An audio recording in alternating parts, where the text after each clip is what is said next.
Hey, my name is Luke Herr. I go by Kotreg online, and I write and edit comics, and I've been making them in one form or another for about 20 years. God.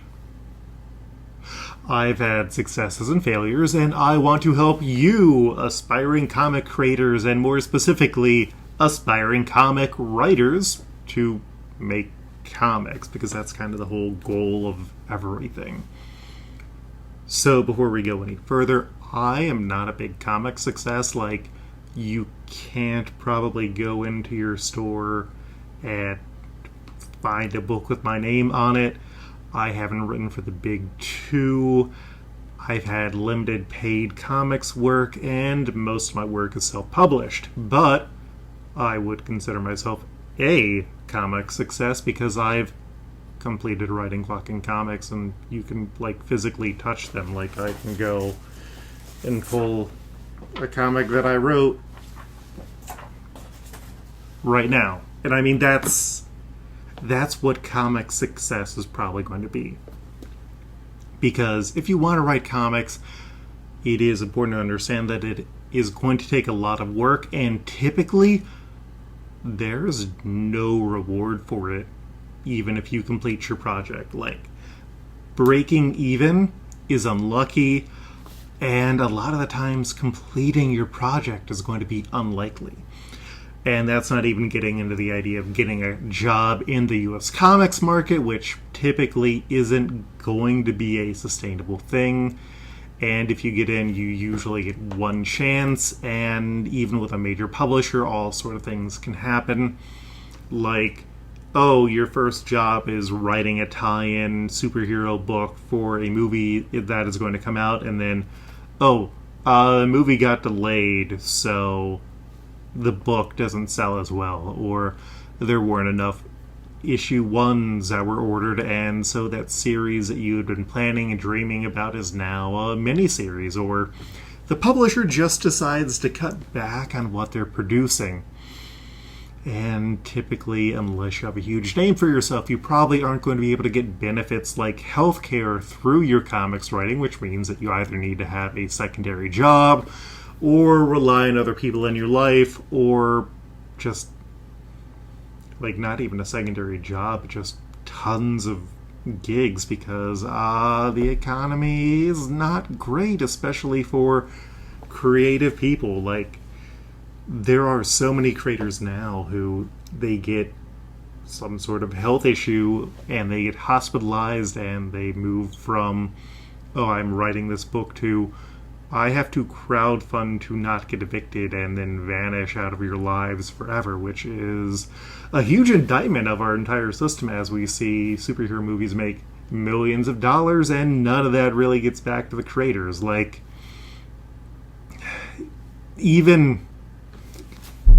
There is a long history of seeing workman creators and even big names getting forgotten and dying with little to no money.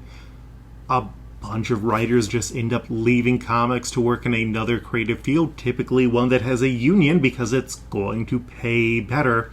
But even getting to that level requires some success in actually creating comics consistently. And I say this because I want to destroy your unfounded hopes, because you're probably saying, hey, I'm the person who's going to be the exception. All this stuff that you're warning me about, that's not going to apply to me because I have the amazing idea. I know exactly what I'm doing, and I thought so too 20 years ago, and I'm still working at the dream of making more of a living writing comics. And also, I want to say here, what I'm going to say is not going to be universal advice. If, for example, you have enough money or a big enough name because your parents make movies or whatever, you can just produce comics and not be worried about success or failure, because being that level of rich is a cheat code through life. But most of us aren't going to have that. Most of us are going to be saying, hey, I have no money, I am a college student, a high school student, an adult working a minimum wage job, but this is my dream. So, if you want to tell that story that is burning in your heart, the story that you feel no one has told before and only you can tell, doesn't matter if you want to publish it in the direct market or publish it as a webcomic or publish it as a webtoon, don't go into webtoons. I'll cover that later. We're going to go in and kind of talk about how you can get closer to making that a goal. I'm not making promises because if I had the secret beyond being very rich, I would be making a living writing comics or editing comics or publishing comics. So this is going to be a series. I have no overall plan. I have no set schedule. But yeah, here we're going to the first part. Part 1. You aren't doing your big idea first. Hey! Do you have your idea for a manga series or a comic series that's going to run as long as One Piece or it's going to be the next Avengers? Don't start with that. Typically, don't even start with a graphic novel first. And I come as an idiot who tried to start with the big idea first and did it twice. And it failed both times because I didn't know what I was doing. I didn't have the money that I needed. I didn't understand distribution. And ultimately, I didn't do enough of the concept to kind of prove the story past that. So way back in 2008, I was in high school, and I had an idea for a series that was initially called Super Feudal Communist Russia Team Squad Now, with an exclamation point at the end, and the premise was, well, what if the Soviet Union had a lost team of superpowered people who returned in like the 2000s to try and bring back communism? And in college, I retitled it as Social Fist, and I had a plan to publish it with about 20 issues, and it was going to start as a webcomic first, and I figured I would figure it out as I went along. And I wrote it. Like, I actually wrote scripts. I learned how to script doing this. And, like, way back in the past, I had a bunch of comics that I wrote and drew on lined paper and shared with friends and got feedback and learned. I read a lot of comics, not as much as I would read later on. And I, like, studied comics as a concept. Like, chances are a lot of ideas that you're going to have, they might already exist, and they might have been done by a person who's a big name, but not big enough that they're, like, getting a movie adaptation of what they're doing, because that shouldn't be your goal for getting into comics. I'll probably do a, hey, nobody wants to buy your film script, don't turn it into a comic, please. But that will be another video. So I went and I had scripts, and I found an artist to work with, Paolo Catalini, who, great artist. I've been out of touch with them since, like, no longer around. They worked with me on a number of pages for Social Fist for $20 a page, which, as a college student who had no job, was great. It was like, oh yeah, I can use some of my living money to get a comic page a week. $20 a week is way too low for an artist, especially for a complete page. And he reasonably said, hey, I need to get more money per page. And I was like, I don't have more money. And then the series ended there. Very reasonably. And then I found another artist, Rim Brew, who, great artist. He is still around, and we haven't really connected in a while because he charges a lot more money than I can afford. He was willing to initially work at that same rate. We did about 2.5 issues for $20 a page, which again was like 2008 was like a minimum of a third of what I should have been paying. And Then he got offered a actual job that paid well doing the end times with Brahm and Ben, which his art looks great on that. And then he was like, yeah, I need more money, and he started charging 15 times the rate, which, good on you. That is a good rate. That is a livable rate, and now he makes his living like drawing comics and illustrating, and I'm going to put links to that in the comments. And then I tried to get a third cheap artist who was a teen and said the entire project was a cheap ripoff of Watchmen, called me a hack, and is like, you know what, I need to move on. I had done some other projects. At that time, I graduated college, and that was mostly the end of it. I did do a Kickstarter, but I didn't fully know what I was doing, and so the comic read front to back and then back to front, swapping sides in the middle because I didn't understand what I was doing when it came to printing. You can find Social Fist on my Gumroad that I will also link before. The long story short is I finished the project as much as I could, but it is still not a finished project. It is not a work that it's like, oh yeah, you can go and see this, and it's a great explanation of how I tell stories, partially because that's over a decade old now. God, I feel old. And then I didn't know what I was doing. Like, each time that I wrote the story and the script changed, and I learned more and more about writing comics through the process of actually writing comics. There was a point where I was debating restarting the series with Rim because I was like, oh, well, I should probably do a better, more sellable first issue because the entire, 20-page first issue is silent, and it's like, hey, this is a bold artistic choice, but it's not great if you can't actually know what the main character's name is, and, yeah. Also, as you live, as you write, as you grow, your worldview changes, how you approach a story changes, and you hopefully improve as a writer. And that's part of the thing.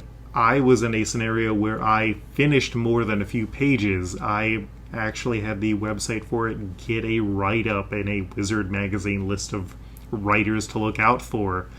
But I never completed it. It's not something that is done, and it's something where it's like, well, it's weird to sell a, decade-old comic that is never going to be complete, or at least not complete with the same artists, and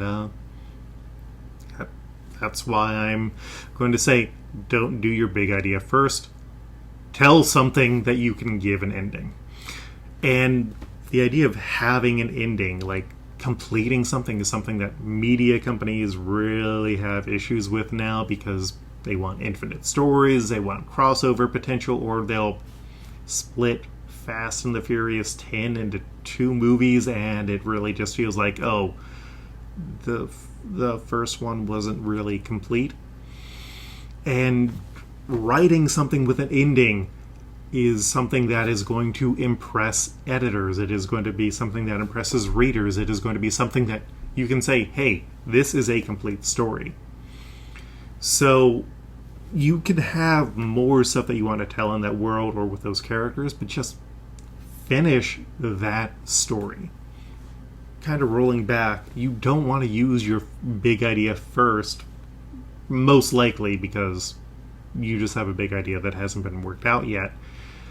But if you only have one idea, if you only have one story that you want to tell, you probably are not going to make it writing comics. Even if you poured your heart and soul into that project, it wouldn't be the best possible version of the project the first time that you're going to write it. That's even assuming that you've written a script or even an outline summary. Because ideas are cheap. Ideas should not be precious. The real value in writing comes not from having an idea, but producing something with that idea. Because that end result is something that you can get feedback on. That is something that you can sell 99.9999999 times out of 100.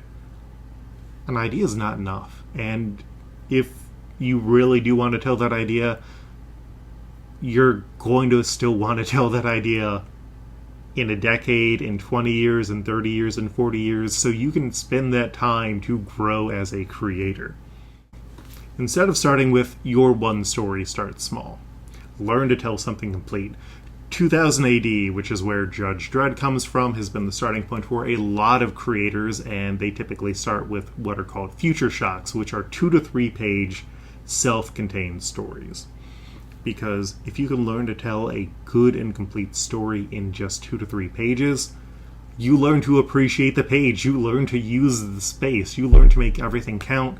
You need to make it interesting in that short of a page count, and that is hard to do. I would also say that webcomics are an exception for needing to tell something short and complete, but that is a topic for another video, and once again I would say stay away from webtoons, but that is also probably going to be a topic for another video. When you want to make your first comic, start small. Start with 10 pages of story, because then, with a front cover to sell the book, and a back cover to promote yourself and anyone you work on the book with, you have a story that you can print on 4 sheets of paper. That's going to be something like $1 a copy to produce with staples, and then if you sell it at a comic show for $4, you're making not amazing money, but you're making reasonable money for really the copies that you're not going to sell, and compensating everyone involved with the project, because that's usually the promise that beginner writers make. But also with a complete story, you can show it to an editor and say, hey, here's something that I wrote. Can I get your feedback? Or you can look back at your own work and see, hey, here's something that I could have done better. Or it's something where you can go and say, hey, you're also a creator. Can we do a trade? And then you make friends, you make contacts, you make connections with people, which is a big part of comics, and that's also going to be something that I'll talk about later. You learn more from a complete story, and it can be easier to sell a complete story rather than part 1 of a series that may never be completed. Start small. That's going to help you find a collaborator, because when you actually have a script, that's something that you've finished and that shows the entire story, and that's also a realistic scale. That's going to make it easier to find someone to work with. So again, this is a casual series that I'm starting. I'm going off on rants. I'm not a trained video editor because I haven't done that since college, which was over a decade ago. But I'm starting this because I spend a lot of time on comic creation subreddits, typing the same messages to people again and again, and this is also, hey, a way to promote myself as a comics writer, creator, and editor. Next time, I'm planning on talking about finding collaborators and collaboration, because it's a great way to make comics. It is also a great way to learn that you don't know how to talk with people and to lose friendships if done poorly. So if you have questions or comments, leave them in the comments below. I'm really only active on Blue Sky for social media, but also this channel has a One Piece and Simpsons podcast that I do called Domance Dawn, and check some of my books out at Itch.io under the Coltrane name. That's all for now. Thank you for your time, and keep writing. If you do want homework, write that 10-page script. I'm not going to talk about formatting, because unlike film writing and scripting, there isn't a set format. So just get your idea for a 10-page script down. Work that out, and we'll also kind of go in and do some more homework like that in the future. Alright, now that is the end of everything. Thank you very much again for your time, and have a wonderful day.